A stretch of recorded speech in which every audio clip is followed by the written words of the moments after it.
Deputado Daniel.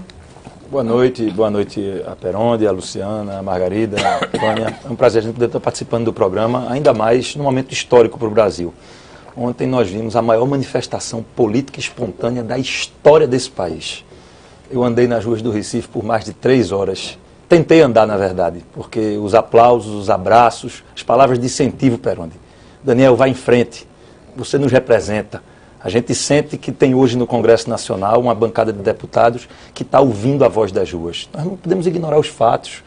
Quer dizer, atacar a mídia culpada pela corrupção e pelo desastre do governo.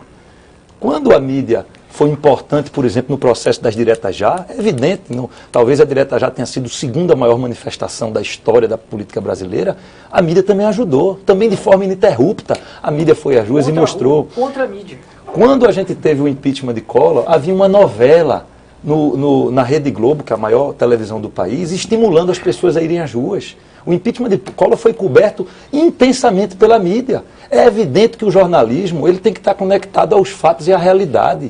O jornalismo ele não pode encobrir os fatos, não. Muito pelo contrário. É papel da imprensa livre dizer o que está acontecendo. Agora, se os fatos depõem contra um grupo político, nesse momento o grupo político começa a atacar a imprensa, porque os fatos depõem contra eles, nós não podemos mais mudar a realidade. O meu sentimento ontem é que a população brasileira acordou. Essa coisa da luta de classes, de querer dividir o Brasil, de querer dizer que é uma crise internacional. Nós estamos vivendo a pior crise econômica da história do Brasil desde 1900. Nós tivemos uma grande crise econômica em 1981, quando o PIB brasileiro teve uma retração de mais de 4%.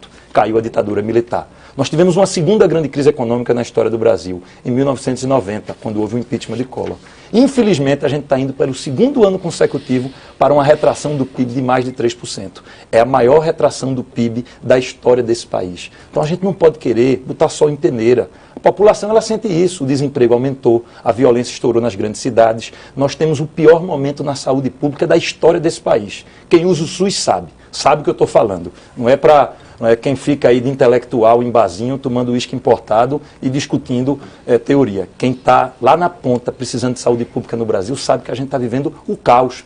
É evidente que isso tem reflexo. Quando isso vem junto com a maior crise ética e moral, com a Operação Lava Jato, descobrindo e desmontando um esquema organizado de corrupção no país, é claro que isso iria eclodir com insatisfação popular e, consequentemente, com as consequências legais.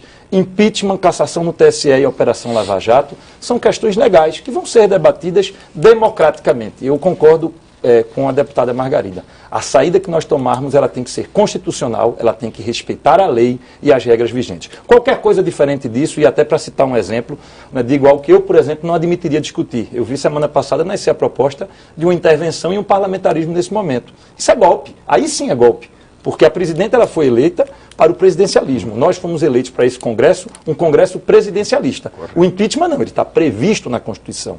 O TSE tem o direito de cassar o meu mandato, o mandato de Luciana, o mandato de Dilma, porque nós não estamos acima da lei. Nós estamos submetidos a ela. Então é muito importante, eu reforço nesse ponto a opinião da deputada Margarida, de que a saída seja constitucional e legal. Agora, deputado.